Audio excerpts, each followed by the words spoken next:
Always number one. Always number one. DCGB 729 kHz. Enod sa Bareta. Enod sa Gabos.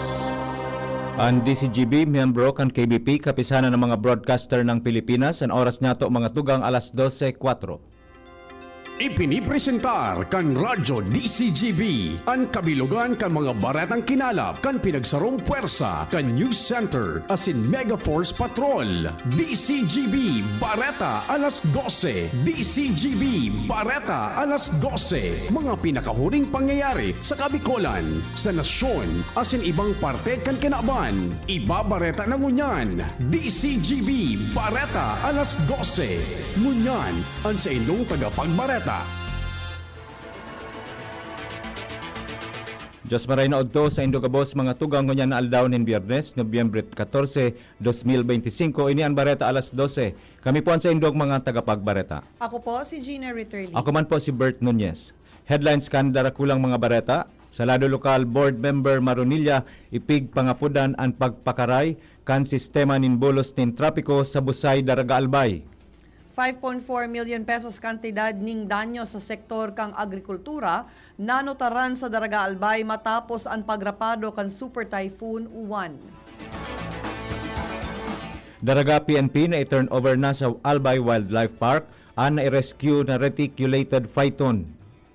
Ranked number 6 provincial most wanted person sa kaso ning pang-aabuso, arestado kan Sorsogon PNP. Sa lado nasyonal Makabayan Block, maabot pa imbestigaran ang flood control project sa Davao City. Pagdangog ang Senate Blue Ribbon Committee ngunyan aldaw ipapadagos. Senator Ejercito nangapudan nin dugang na fundo para sa mental health programs kan nasyon. Sobra 6.8 million na individual o 1.9 million na pamilya na apektaran kan pagrapado kang Super Typhoon Uwan sigun sa DSWD. Sa ibang nasyon, normal na operasyon kan nagkapirang eropuerto sa Amerika posibleng mahaluyan pa. Para sa sports, Converge as in Barangay Ginebra, mahampangan sa krusyal na laban ngunya na banggi sa Smart Araneta Coliseum.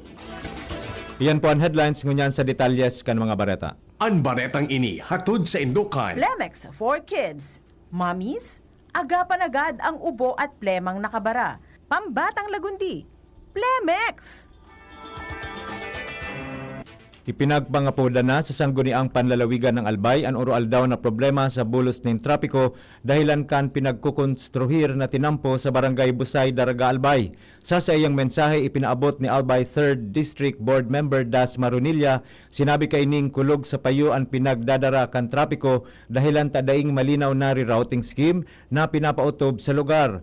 Kung kaya ipighagad kaini sa gobyerno probinsyal, DPWH 2nd District Engineering Office asin opisyales di barangay kan barangay Busay na magpautob nin formal na pasistema arog kan pagtaltag nin traffic enforcers kun rush hour, proper scheduling kan patrabaho, installation nin warning asin direction sign, pati na ang pag-identifikar nin alternatibong ruta tangani mabawasan ang gabat kan trapiko sa lugar. Dagdag pa kan opisyal na makaherak ana e-eksperyensyahan kan mga commuter kun sa indakula ining kaulangan asin perwisyo sa pagkabuhay kan mga nagaagi digdi. Ang baretang ini hatod sa Indukan. Artisan Joint Supplement. Bumabagal ang galaw dahil sa joint pain at arthritis. Mag-Artisan. Puminakol sa 5.4 million pesos na kantidad din danyos sa sektor kang agrikultura sa Daraga Albay matapos ang pagrapado kang Super Typhoon Uwan. Sigun kay Municipal Agriculture and Services Office o MASO Municipal Agriculturist Mel G. Matosinos, ikinamundo kan mga paraoma ang danyos na sinapar kan high-value crops, mais asin paroy matapos ang kalamidad. Dagdag pa niya ang nasabing kantidad hali sa mga naapektaran na barangay araw kang barangay Maisi, Bigaw, Busay, Canarom, San Ramo, Baskaran, Inarado, Pandan, Kidako, Mabini, Burgos, San Vicente Paqueño, asin San Vicente Grande. Sa ngunyan, pinag-aasikaso na kanmaso ang pagtaoning libreng assorted vegetable seed bilang tabang sa padiit-diit na pag-recover kan mga paraoma. Mientras tanto, padagos man ang pag-asistir kang ahensya sa sektor sa pag-facilitate nin mga dokumentong kinakaipuhan, tanganing makapag-claim ning insurance hali sa Philippine Crop Insurance Corporation. Ang baretang ini hatod sa Indukan. Plemex. Pag may ubo o hika, Plemex agad. Basta lagundi, Plemex. Na-turnover na kan personahes kan daraga PNP ang nai-rescue na sawa o reticulated phyton sa Albay Wildlife Park na makukuha sa daraga Legazpi Diversion Road, Legazpi City, Albay kasuhapon. Sigun sa daraga PNP na pinamamayuhan ni Chief Police Lieutenant Colonel Edgar Azotea, nakuha ang sawa matapos na magrespondi ang pulisya sa pamilya na nakadiskubre kaini sa saindang residensya kan Nobyembre 12. Ana sabing reticulated phyton ang pinakahalabang halas sa bilog na kinaban asin native sa kagubatan, grasslands asin wetlands kan Southeast Asia kay bahana ang Pilipinas. Sa iraram kan Republic Act 9147 o ang Wildlife Resources Conservation and Protection Act, pinagbabawal kaini ang pagdakop, pagkulog o pagpabakal nin anuman na wildlife species na dainin na magkakanigong permit. Mientras tanto, pinag-abisuhan man kan pulisya ang publiko na kung makahiling nin reticulated phyton sa saindang mga lugar, magdistansya, day pagbaluon na dakupon o kulugan ini. Asin tulos na i-report sa Menro, DENR o lokal na otoridad tangani mai-rescue. Ang baretang ini hatod sa Indukan. Sa Uno Plus, kalidad na maaasahan mo. Serbisyong swak sa imo. Napasakamot kang Sorsogon PNP ang ranked number 6 provincial most wanted person na may patong-patong na kasyong sexual na pang-aabuso sa Matnog, Sorsogon. Sigun sa Sorsogon PNP, namidbid ang suspect na si alias Ron, 25 anyos asin may pinaghampangan nagpigduwang kaso ning rape asin acts of lasciviousness.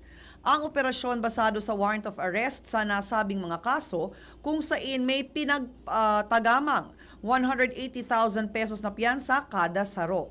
Sa ngunya, nasa kustudya na kang Matnog PNP ang suspect para sa magkakanigong dokumentasyon asin disposisyon. Sarong miyembro kan communist terrorist group na may kaso nin panggagadan, ana-arestar kan mga personahes kan Donsol PNP sa laog kan Ligao City Jail, BJMP RO5, Barangay Santa Cruz, Ligao City, Albay. Sigon sa pulisya, ang persona namidbid na si alias Erwin, 43 anyos, may agum kung sain basado sa warrant of arrest, may kaso ining murder na daing ipig-rekomendar na piyansa. Mientras tanto, mantenidong nasa kustodiya si alias Erwin kan Bureau of Jail Management and Penology, Ligao City Jail.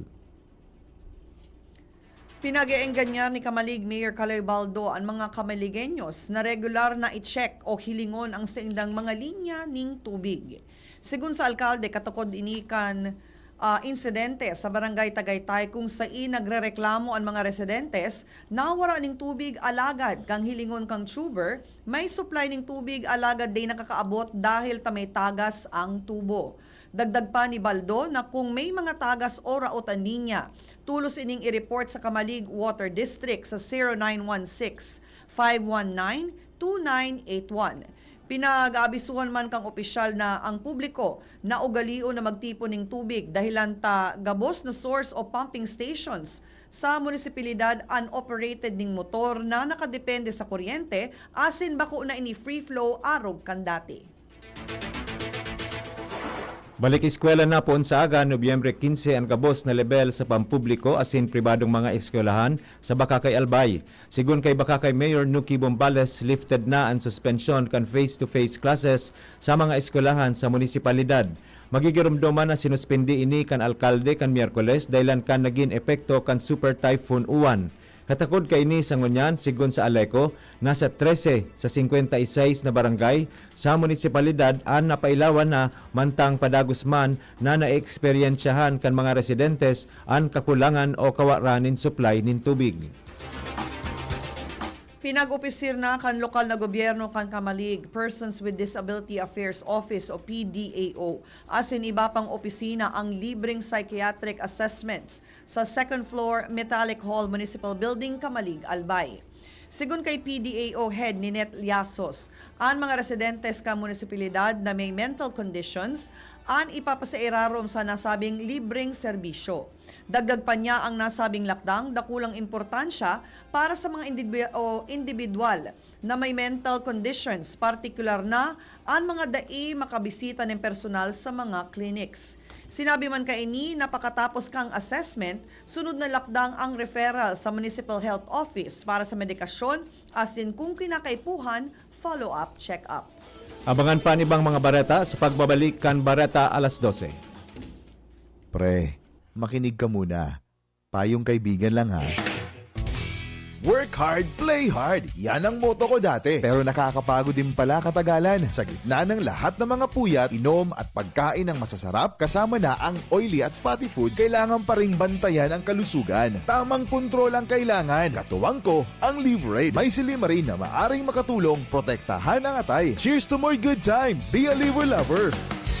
Mahalagang paalala, ang Liverade ay hindi gamot at hindi dapat gamitin paggamot sa anumang uri ng sakit. Ang good drinks at good food, perfect combo. Isama pa ang Liverade para sa kalusugan ng atay. Mabibili sa mga leading drugstores nationwide.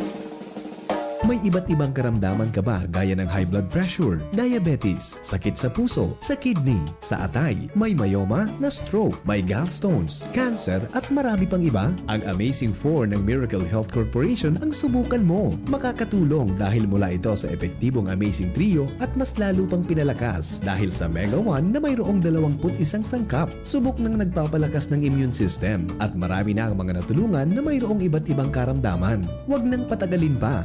At magpakonsulta. Maaaring pumunta kay Doc Joey Bitito sa Barangay 18, Cabangan West, Legazpi City, kaharap lang ng Bangko Sentral ng Pilipinas. O tumawag sa 0998-975-8121 or 0917-853-8933 para sa free consultation sa natural medicine.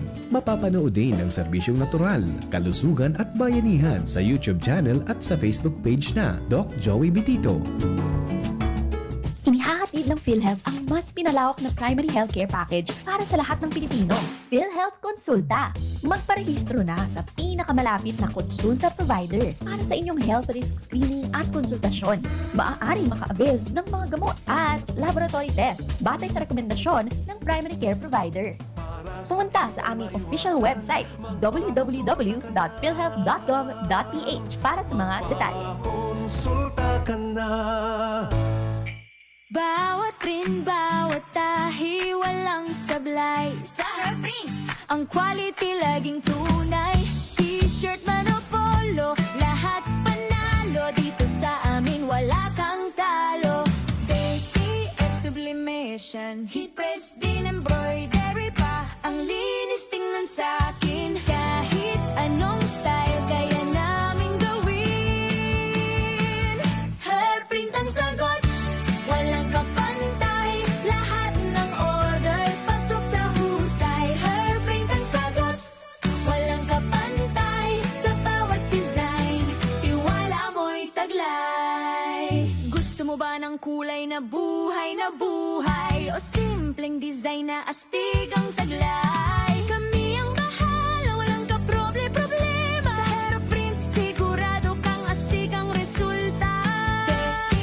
Sublimation, heat press din embroidery pa. Ang linis tingnan sa'kin, kahit anong style kaya namin gawin.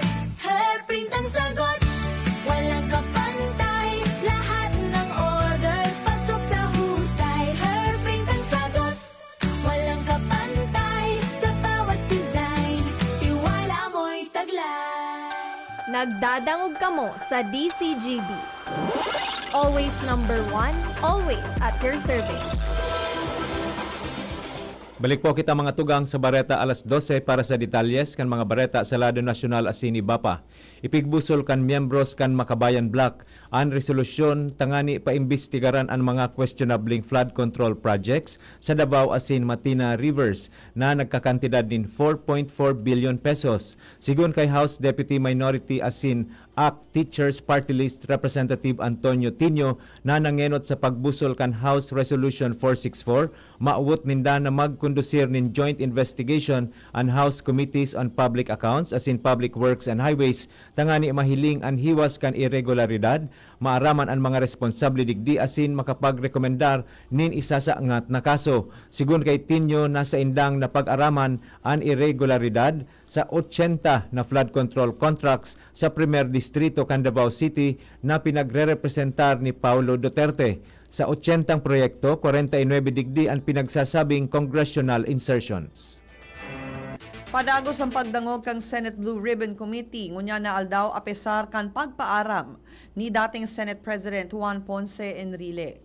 Sigun kay Senate President Vicente Soto III, tradisyon kang Senado na mag-adjourning sesyon kung may nagpaaram na dating opisyal kang Senado, alagad pa daw Guzman Giraray ang committee hearing kaibahan an investigasyon kan Blue Ribbon sa mga anomalyang flood control scandal. Kan Huwebes, sinuspinde kan Senado ang sesyon na nasa katahawan kan debate para sa 2026 proposed national budget kung saan ipapadagos ang deliberasyon sa Lunes matapos ang balitang pagpaaram ni Enrile. Pinaglalauman na ang hearing ngunya na aldaw, mahampang sa sarong very important witness na maimbwelto nin mga bagong pangaran ng opisyal na saabit sa korupsyon sa flood control projects.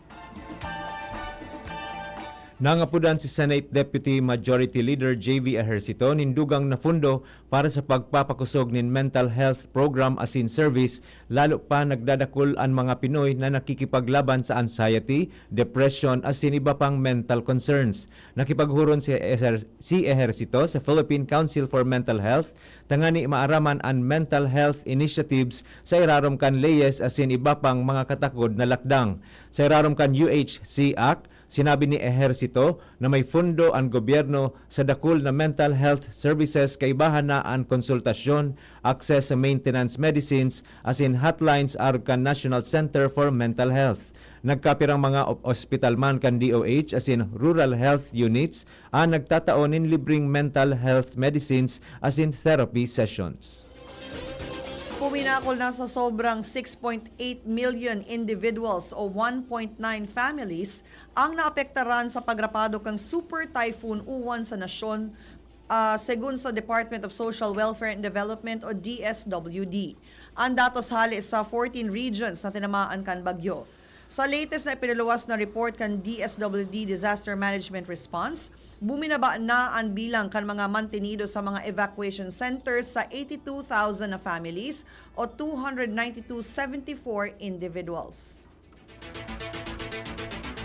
Pipasiguro ni Senador Erwin Tulfo sa Senado na warang makakalusot na pork barrel o discretionary funds sa irarom kan 6.7 trillion pesos na 2026 national budget. Sa enot na aldaw kan budget deliberation sa plenaryo, tulos na hinagad ni Tulfo, Vice Chairman kan Finance Committee, ang kasiguraduhan na dainang pork barrel o budget para sa kickback asin daina pagkakakwartahan ka nagkapirang lehislador ang fundo kan nasyon aron kan sa flood control projects. Tinawan man in garantiya ni Senate Finance Committee Chairman Sherwin Gatchalian na ang Senate version kan General Appropriations Bill ang corruption-free dahilan ta maigpit na sinda pag-abot sa detalye kan kada items na nasa budget. Dagdag pa niya na hinali naman kan Senado ang strengthening assistance for government infrastructure and social programs sa irarom kan ang program funds na siyang pinagtuturo na pinaghalian kan bilyong pisong flood control funds kan 2023 asin 2024. Nagpatanid ang Coastal Underwater Resource Management Actions o CURMA laban sa mga bihikulong nag-aagi sa baybayon mantang sea turtle nesting season. Katakod ini ka na pag-araman kang team na sarong sasakyan ang nagjo-joyride sa hampang kang Curma Hatchery sa San Juan, La Union kang Nobyembre 12. Pinatanidan kan grupo ang anuman na danyos kan mga sea turtles nest na may padusa sa irarom kan mga lokal na ordinansa as in Republic Act No. 9147 o Wildlife Resources Conservation and Protection Act. Pinag-iengganyar man kan kurma ang publiko na i-report sa PNP, LGU, DENR o sa indang organisasyon ang si Isay man ang nagmamaneho sa baybayon. Posibleng umabot sa pirang aldaw pa bago magbalik sa normal ang operasyon kan nagkapirang eropuerto sa Amerika. Kasunod ini kan pagtatapos na kan makasaysayang government shutdown kan pirmahan ni US President Donald Trump ang government funding bills. Sigun sa Federal Aviation Administration na nagkapirang mga air controllers ang pabalikpasa na sa indang trabaho sagkod sa daipa na re-receive ang sweldo. Pinaglalaoman man kan US Department of Transportation na makakabalik na sa normal ang operasyon kan gabos na 40 pangenot na eropuerto sa Amerika. Magigirumduman na dakol na federal workers sa Amerika ang dai naglaog sa trabaho dahilan da isinda mababayadan dahilan kan government shutdown. Sa bareta niya to sa lado ning sports, dai mapawalat sa karera ang Converge. Mantang mahabol naman ang Barangay Ginebra sa krusyal nindang hampangan sa PBA Season 50 Philippine Cup sa Smart Araneta Coliseum. Mahampangan ang Fiber Xers sa Gin Kings ngunya na alas 7:30 ning pagkabanggi para sa main game kang doubleheader kung sa inyaon man na Magnolia as in Blackwater sa alas 5:15 ning hapon. Katablakan Converge kunyan ang Magnolia sa tersera pwesto, pugol ang parehong 4-2 kartada. Alagad kun makakalusot sa problemado pero pambato na Ginebra, makakaibahan ini sa second seed.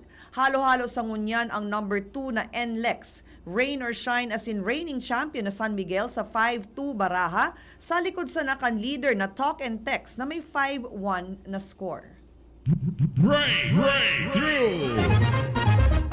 Naimbento kan MIT Media Lab researchers ang smart tattoo, sarong temporary tattoo na gibo sa conductive materials na pinagdudukot sa balat nin individual. Ang nasabing tattoo nagsiserbi bilang health sensor, touchpad or controller, body temperature monitor, blood sugar indicator as in digital interface. Gibo ni ini sa gold leaf o iba pang conductive materials na ligtas para sa balat as in may sensors na nagbabasa nin heart rate, hydration level, temperature as in glucose changes na pwedeng ikonekta sa smartphone para sa datos. Ang nasabing imbensyon manipis, flexible as in almost invisible kumpara sa traditional wearables. Istoryang naiiba! Para po sa satuyang special story, sarong 62 years old na lalaki sa Sri Lanka ang nakaresibi ng duwang Guinness World Record dahil sa dakulang kidney stone na nakuasa sa iyang hawak. Nakuha ni Kanistus Konghe ang duwang world record title matapos na makuha sa iya o sa iyang right kidney ang 5.26 inches as in may gabat na 800 grams na kidney stone. Dahilan kay ni nakuha niyang record na heaviest kidney stone in the world, pati na ang titulong largest kidney stone in the world. Sigun sa iyang surgeon na si Dr. Kugadas Sutharsan, may dakula pang kidney stone o mas dakula pa ang sa iyang kidney stone kesa sa iyang mismong kidney ni Konghe as in nasa maray pang ining function apisar kang nakuang bato. Flashback! Kunya na aldaw Nobyembre 14 taon 1875 namundag si Gregorio del Pilar o si Goyo saro sa pinakahoben na general kan 1896 Philippine Revolution laban sa Espanya sa Bulacan, Bulacan. Si Del Pilar ang namidbid bilang boy general kung saan nagiining confidante as in right-hand man ni General Emilio Aguinaldo. Edad na 21 kan maging parte si Goyo kan Philippine Revolutionary Forces laban sa Espanyol kan Agosto 1896 sa irarom kan pamamayo ni Andres Bonifacio bilang field commander sa Bulacan. Pinakaenot na mayor o mayor kaining laban sa Battle of Kakarong sa Bulacan kung saan puon kaini napromoter siya bilang general sa edad na 23. Alagad kan Disyembre 2 taon 1899 nagadan si Del Pilar sa Battle of Tirad Pass. An sa iyang hawak exposed sa elemento dahilan ta day pa ini pinaglulubong alagad sarong opisyal kan Amerika na si Lieutenant Dennis P. Kinlan tinauwan ini nin traditional US military burial.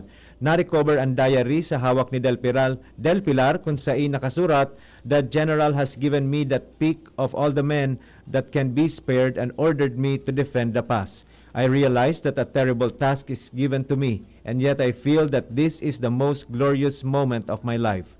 What I am doing now is for my beloved country. No sacrifice can be too great." Mga tugang yan na po ang kabilugan kan sa tuyang alas 12 mga bareta tinipon asin kinalap sa DCGB News Base. Sa pangalan kan mga nagsurat kan bareta na pinamamayuhan kan sa tuyang News Manager and News Director Sir Mar de la Cruz kay ba si Miss Nicole Gloriani, Social Media Writers Miss Jenny Matthew Balyaran, Miss Shara May Leron asin Mr. Jimos Barrios, sa lado technical kay iba po si Sir Nems Flora asin si Mr. Jerome Nico Martinez ang sa tuyang IT. Sa ngaran po kan bilog na tropa kan Megaforce Patrol asin sa pangaran kan mga nagaantabay sa DCGB News Facebook page, DCGB YouTube channel, DCGB Live app asin sa 729 kHz sa pihitan kan sa indong mga radyo. Kami po ang naging sa indong mga tagapagbareta. Ako po si Gina Ritterly. Ako man po si Bert Nunez. Abangan po ang masunod na programa, Iskaramusa with Miss Angel Mustasa. Always number 1. Always DCGB. Always at your service. Bareta alas 12 with Bert. And Gina. Salamat po. Happy lunchtime. God bless everyone. Sa indong nadangog, ang mga darakulang bareta, ngunyan na aldaw, ang tabayan ng giraray sa aga, ang sarupang edisyon, kan DCGB, Bareta alas 12. Abangan ang masunod